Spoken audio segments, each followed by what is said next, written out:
WBXO Classic Rock Redefined, a special edition on the Pat Show today. Well, he's back, musically reborn.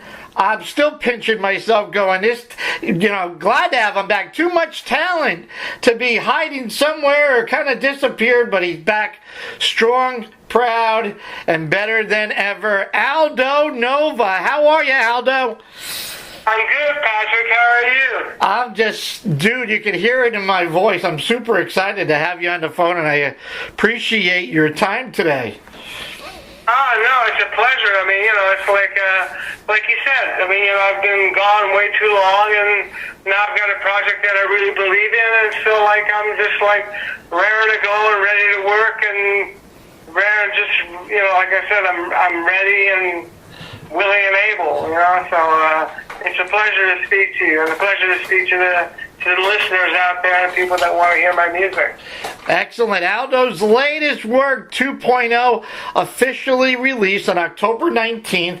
It's 6 awesome tracks that you're very familiar with from his album way back in 81, 82 that covered Fantasy, Ball and Chain, Heart to Heart, It's Too Late, Can't Stop Loving You, Fooling Yourself, with a new track called I'm a Survivor, which I want to talk about in a minute. But before we get started, Aldo, I just want to say, going back, what really caught my ear, besides obviously Fantasy and the MTV video, you jumping out of that helicopter, was your guitar playing.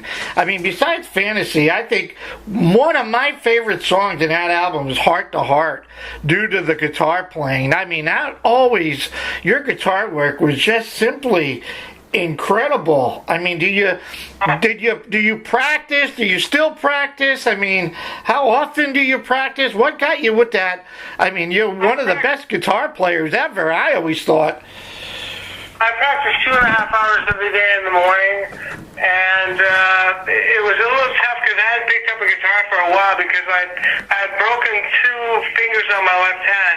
I broke my ring finger and I broke my little finger, and they didn't set properly, so now my ring finger is about 1/4 of an inch bent to the left, and my little finger is bending towards the inside, so I sort of had to adapt. So now I sort of play with 2.5 fingers almost, but it hasn't affected the guitar playing. But when I go back and listen to that first album, I go, wow, some of the stuff is really fast, especially Heart to Heart. And but I had my guitar around my neck 24/7 back then. So on this new album, the guitar playing is just as good, but it's just a different style, I guess. It's not a different style; it's still me, because I have an identifiable voice, whether it's my voice to sing or whether it's my guitar playing voice. I have an identity, which makes it important, I find. So yeah, I'm still a badass guitar player. Well, that's good to know. No, I listened to it. It's got a little different. That's a little bit different take, but it's all you, my man. And you know what? I want to say I applaud you, because I remember, and even reading and doing research, preparing myself to chat with you today, is the fact that back in even 91, after Twitch, it's all about creative control, and you were one that said, you know what, I don't need the label. If this is my stuff, and I need to have control. And that's, I think, kind of the start of your little bit of a disappearance. Although you were doing other stuff with Bon Jovi and Faith Hill and of course Celine Dion, but I mean, you put your feet in the ground and said, no, this is me, this is my work. Is that pretty? Am I right with that, pretty much? You're definitely, because on the first album, the record was done. The first album were all my demos, and all we did was remix at the Power Station with Tony Bon Jovi, who was John's cousin, and we remixed. Then the second album, I had complete control also. And I mean, to do an album like Subject back then, which is it's completely off the wall, I did that. But when Subject didn't do quite as well as the first album, even though it did do very well, and a lot of people are discovering it now, when it came time to the third album, the label really got involved. And that's why Twitch although it's not a bad record, I don't consider it to be an Aldo Nova record because apart from Rumors of You, that's the only song I wrote by myself. All the other songs are co-writes. There's 2 songs over there that I didn't even write at all. And, the record company guys, let's say I would take a day off. The record company guys was going to the studio, bring in Jim Steinman's backup singers, and I'd go and show up the day after and find all these backup tracks on there that sounded horrible. So after that, I said, well, forget about it. If I don't have control, I don't want to do it. It's not an Aldo Nova record, and I'm a creative guy, so why should I be doing other people's material?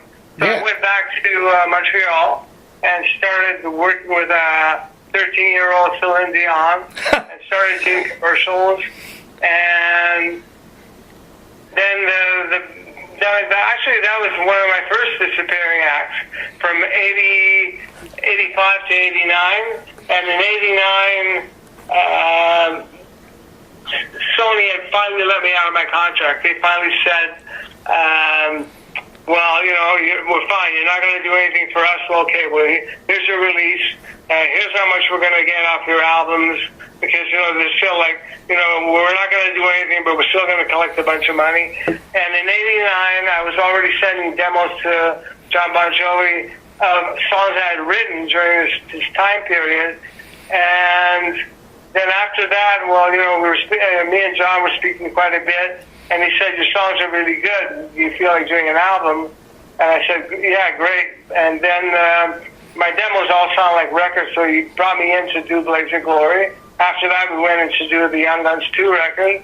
And after that, all the songs that I had submitted to him, apart from Blood on the Bricks, were the songs that ended up on the Blood on the Bricks record. Wow, man.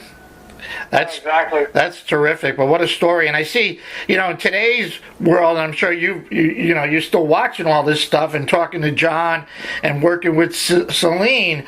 Is that all the artists, they're getting control, buying all their publishing rights and starting their own labels, and it's just a whole different monster in today's environment. Do you control all your stuff right now, Aldo? Do you have the rights? Yeah. Good. I own everything. Good for you. In fact, this whole record wasn't. I started this record when in April 1st, 2017 was going to be the 35th anniversary of my first album. Wow. And normally when people or bands have landmarks like that, they usually just remaster them, re-EQ them, and change the artwork. Right. And I knew that's what Sony was going to do. Just remaster it. And as a matter of fact, they did do that, and they even used pictures from my Facebook page. And so when I turned 60, I said, well, I'm gonna forget about all this stuff except for the music, the legal stuff and the business. Right. And I'm gonna turn the page, and then I realized I'm gonna just have to open up a whole new book. And that night, I had the idea. I said, what can I do to make this album special? The 35th anniversary for me, because for me that's the album that put me on the map.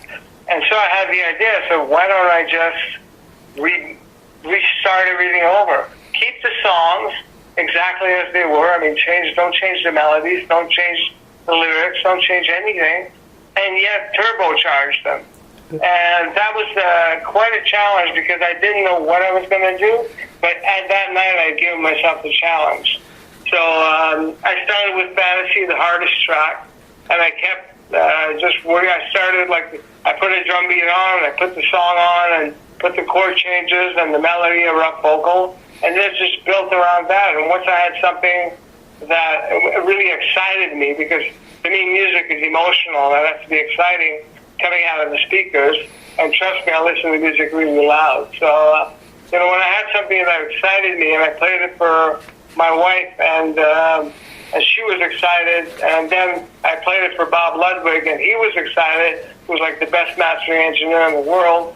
Then I knew that I had something at that point. And then I did Ball and Chain, and because the way I work, I'll do one song, take it all the way to the end, and never touch it again. So I said Fantasy, I did Ball and Chain, and when I did that, I was able to pick and choose which ones that I wanted to do. And then I added the extra track, I'm a Survivor, which is autobiographical in every single way. So. Yeah, no, you got a great selection there, and I'm just going to ask you about I'm a Survivor, and I see in a note, it says initially written for foreigner singer Lou Gramm. Was that when Lou was going through all his medical issues back then, and then you kind of related to yourself? It was a completely different beast back then because the lyrics weren't the same. I changed the lyrics to talk about myself in the 35 years that I won't give up, and so pretty much it's like it's basically my life story. It's like I'm a survivor after all this year, after all this time, after all the good times, the bad times, the journey, the everything. I'm still here, and I'm still Aldo Nova after all these years. So yeah, with Lou. It was just a song that I got asked to do, and it was all like drum machines and things like that, and I had done the vocal, the rough vocal on it, but they didn't take the song. But it didn't have any of those great solos. It didn't have any drum breaks. It didn't have the ending, the finale. I mean, yeah. So you converted it. You converted it into Aldo Nova. I mean, you made it to what it is with your sound. Exactly. I'm really glad I didn't take it because the song is really a monster. So I mean, a lot of people. It's like a lot of people when I did 2.0. It's like I put a teaser on YouTube, and a lot of people said this is really great. But then again, you have the guys that go, well, you shouldn't mess with something that's great. And I didn't erase the past. I didn't pull some kind of Mandela effect, and the first album doesn't exist. It's there. But now you have 2.0, so you can go and listen to both of them. Yeah. You can love Fantasy on the first album and listen to 2.0 on the second album and listen to Ball and Chain and like that one. So yeah, no, and the thing, and what's good about the whole thing is, I'm a dinosaur. I was around, the 70s and the 80s, but it's good. It's a whole different listening audience, a younger generation that you're given an opportunity to, you're on the top of your game now, and they're getting to hear it. So I think I applaud you, man. I think it's great. I'm happy that you did it. Yeah, I'm really happy because, you know what, I'm really proud of myself for doing it. I'm proud of what I came up with, and it's something that satisfies me, and it also will satisfy the people that, like my fans. I mean, that's the reason why I make my music is not... it's okay. I do it for me because it really, it excites me to do something projects because I love music. That's my main goal for making music. It's not money. It's not fame. Obviously, since I do these disappearing acts, I can't be making, cash over, hand over heels. Right. So I do it for the fans, and so I have something really exciting, and I don't know. It's just like... I'm hoping that October 19th, people are going to discover it. So. You're back, man, and that's all that counts. Hey, not to bring up a sore subject, and certainly my condolences on the loss of your wife. The album is dedicated to the memory of your late wife, and reading some of the notes, you guided me through the making of the album, whose contribution to the production arrangements made it what it is today. She gave me a lot of pointers on what to do with the music and what not to do. A big part of why 2.0 sounds as good as it does. Was your wife, does she have a music background? Could you, if you don't mind sharing, what kind of pointers she said? Add this, add that?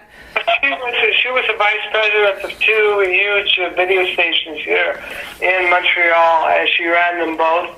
And she's been in the business for almost 24 years, so she had great ears.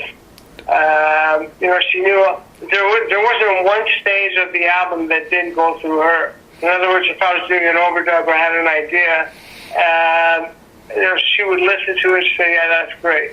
And normally I don't listen to anybody. I have like I said, not a control freak, but yeah, pretty close. Except her, she'd give me shit and I would listen to it. I mean, she was pretty verbal about the fact that, when she didn't like something, trust me, I knew it. So, she was there from the very beginning, even though she was ill. from the very beginning, from the first note all the way to the end. She was able to hear the final product, and it's like, and we were like both like really, really happy. So. Well, I know she's got to be definitely proud of this great project and all your material. And I want to tell the fans a portion of the sales of this album will go towards pancreatic cancer research. So please don't just download it. Please buy it. Cancer has affected myself and just about everybody that I know, sadly. So, great job. I mean, I could spend hours with you, Aldo. Songwriting and album producing and what you like and what you don't like. Let me just say, any future plans of you taking this on the road? Of course, I'm definitely touring. I mean, oh, great. It's my schedule. I get up in the morning at 6 in the morning. I practice guitar for 2.5 hours. I'll do my vocal training for an hour. I'll do weight training in the gym I'll go to the gym with a trainer for like an hour and a half and do weights. Then I'll walk for an hour. Then I'll do stepper for an hour. I mean, trust me, you're not going to see some fat balding guy on a walker on stage.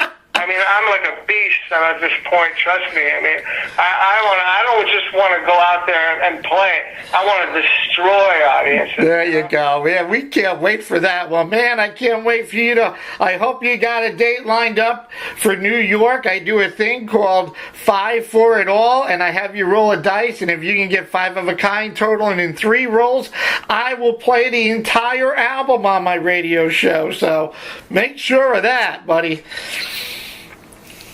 Fantastic. Hey, besides the music world, what outside interests or hobbies have you been doing? What do you? I know you obviously get into the gym and you're taking care of yourself and you're ready to hit the ground running. What do you like to hike? You read? What's the Aldo Nova outside the music world? Well, I used to have a huge comic collection. I have 75,000 comics. Oh my God. I mean, I love it. I've been buying comics since they were 10 cents, and I have like 10-cent comics. And sometimes with some issues, I would buy 100 at a time when they were like a dollar each. But nowadays, I don't see kids how they can possibly collect comics. I mean, a comic now is like $7-8 a piece. Yeah. I mean, I would buy it by the case, and it would only be like $100. I don't know how they can collect it, and the artwork isn't what it used to be. It certainly isn't like Jack Kirby and Neil Adams and stuff like that. It's just like all too busy. I don't know what's going on. Like anything else, everything is changing. Nobody cares anymore. Yeah, they don't have But one thing is great is that old is new again. I mean. There's a resurgence of all these 80s bands. All these bands are touring, and they're doing well. I mean, it's like Journey and Def Leppard is the highest grossing tour around now. So, I mean, something's going on. Oh, yeah, no, great show. I've got a chance to meet Phil Collin a bunch of times with his other band, Delta Deep, and just always support those guys. I got to see them last May, and they blew it out of the park. Yeah, I mean, that's what folks want, and you know what, but we still, even though radio isn't what it is today, I still applaud everybody that rolls up their sleeves and continues to put out new and creative new material. So Aldo, thank you very much for your time. I hope you enjoyed the chat as much as I have. Oh, I had very much. You were fantastic, And when I heard your last name, I said, vi voglio mangiare un bello piatto di calamari. Yeah, I go good with fried Diablo sauce. I'm not a typical. It is what it is. My name is Pat Calamari, and I'm not changing my name for nobody, and no fancy DJ name. And I'm able to do what I can do to continue. I mean, I think it's great. I mean, I wish that I could have kept my original name, except for would have taken the double album to put the name on the album cover. real name is Caparuccio, so it's like... There you go. All right, Aldo. Well, you know what? I end by saying this. You know, cancer took my mom from myself and my family, and this horrendous, horrible disease in every possible form. You know, taken away from too many of our family and friends that we love dearly. And, you know, much respect to you, much continued success on your rebirth. So glad your wife and your faith have got you back on your feet, bigger, prouder, stronger, and ready to hit the stage running. I know a bunch of fans have certainly missed you. This album 2.0 is fantastic, and all the best, because you certainly deserve nothing less, my friend. Thank you very much, Patrick. Aldo Nova, he's back, he's ready. We are WBXO, we are classic rock, and we are redefined. Aldo, thank you, my friend. Thank you, Patrick. You were amazing. Thank you very much. I appreciate it, buddy. We'll see you soon, and we're going to keep rocking and playing your stuff as long as I can.